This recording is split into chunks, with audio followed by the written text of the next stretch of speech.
Kanya-kanyang gimmick at diskarte ang mga Pinoy sa kanilang pamamasko at pagbibigay ng aginaldo.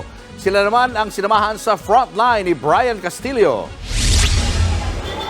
Maaga pa lang, feel na ang Pasko sa kalye ng Barangay Baritan, Malabon City. Sa dami ng tao, akalain mong may fiesta sa lugar dahil naglabasan ng mga residente. Sabay-sabay silang nagbahay-bahay para mamasko. Tila ala fashion show pa nga dahil nandiyan ang mga batang may bago at pangmalakasang OOTD. Isa sa mga pumorma si Uying.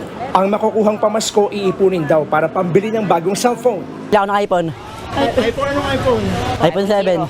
Agaweksa na naman ang paggawa ng patis na ito. Habang tuloy ang hanap buhay nila ngayong Pasko, walang patid naman ang pagdagsa ng mga tao para tumanggap ng pamasko. Tradisyon na raw ng paggawaan ng patis sa mamahagi ng aginaldo sa lahat, bata man o matanda. Kwento ng mga residente, ganito raw ang Paskuhan sa kanilang kalye. 40 pesos sa isang pila. Pero okay naman po, masaya naman.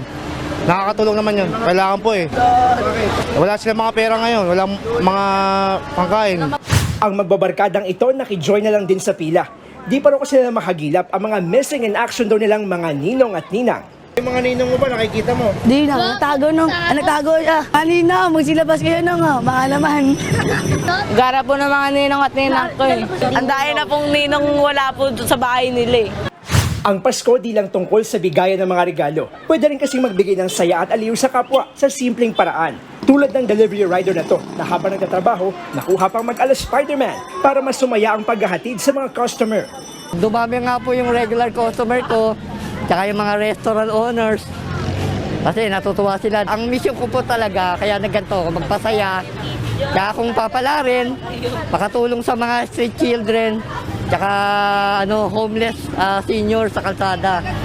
Hanggang sa pamamasko at pagbibigay ng regalo, kanya-kanyang diskarte ang mga Pinoy. Pero higit sa halaga ng nakuhang aginaldo, nakakataba rin ng pusong malamang may nakakaalala sa iyo na siyang tunay na diwa ng Pasko.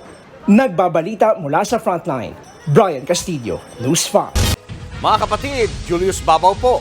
Huwag maging huli at maging una sa lahat ng balitaan. Para sa tuloy-tuloy na talakayan sa Frontline, mag-follow at mag-subscribe sa social media pages ng News 5.